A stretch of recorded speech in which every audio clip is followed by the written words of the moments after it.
58 win over Texas A&M in the regular season finale here at Memorial. Yeah, it was good to get back in the win column today. I think that was a necessary win for us. It, at times wasn't very pretty, but that's why I feel like our defense and rebounding, if we can be really intense on those parts of our game, then our offense will come. And I think there are times too where I think we can move the ball a little better offensively, but for the most part, I felt like we did get more contributions today from more people, and that was on both ends of the floor, right? So being able to capitalize on turnovers, but also sharing the ball so that we had people that were open in spots that they can shoot from, high percentage opportunities for Camille, high percentage opportunities for Justine.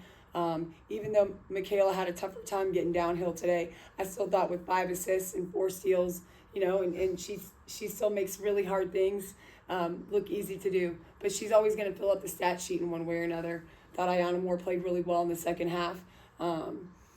And then, Leilani and Juice do what Leilani and Juice do. So it was just good. Even though the game wasn't very pretty, I thought it was good for us to get back in the win column. All right, we'll go ahead and Aiden. Can you talk about Camille's development as a shooter throughout the season? I feel like every couple of games she's taking deeper shots and is more comfortable shooting. Yeah, I mean, that's really what she's wants to do. She likes to face up.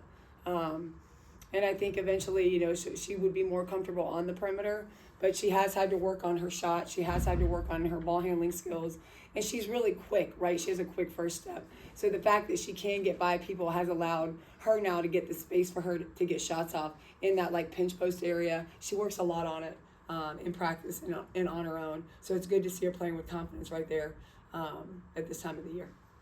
Elena, go ahead. Yeah, yesterday you kind of talked about, rediscovering your identity and things like that, and a big part of that is defense. What did you see tonight, and do you feel like you kind of rediscovered that tonight heading into your final game? I think so. I mean, we did force 30 turnovers. I thought also because they had a couple of their guards were out and they had big post players, it's not conducive for us to get caught up in a half-court game with teams that are just going to go high-low, right? So we have to be careful about how we defend so that we don't give too many points in the paint just sitting in half-court defense. Felt like there was a great opportunity for us to get up and pressure them full court makes, misses, after free throws. Thought our guys that came in and out of the game did a really good job of bringing that kind of energy and tenacity so that we were able to keep the intensity up for as long as we pressed.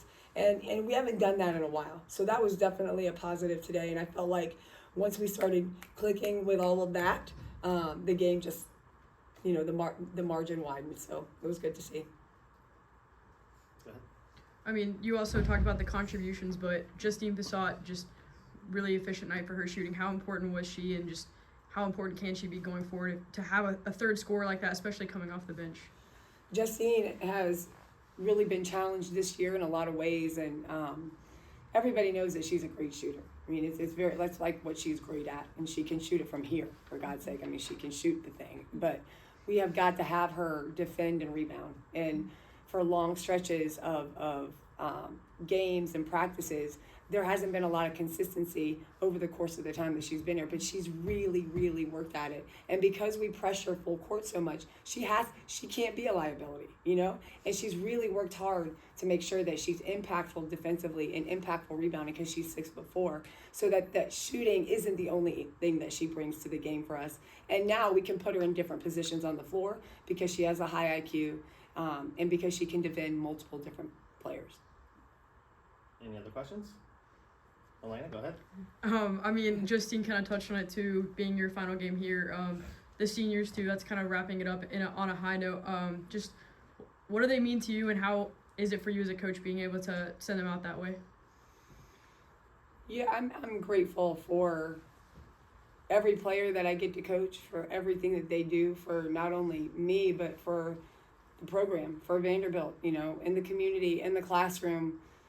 Is part of the reason that I love coaching is developing relationships with these kids and watching them grow into young women and making sure that they get their degree so that they can go out and be positive impact on society, whether or not they play basketball after they leave.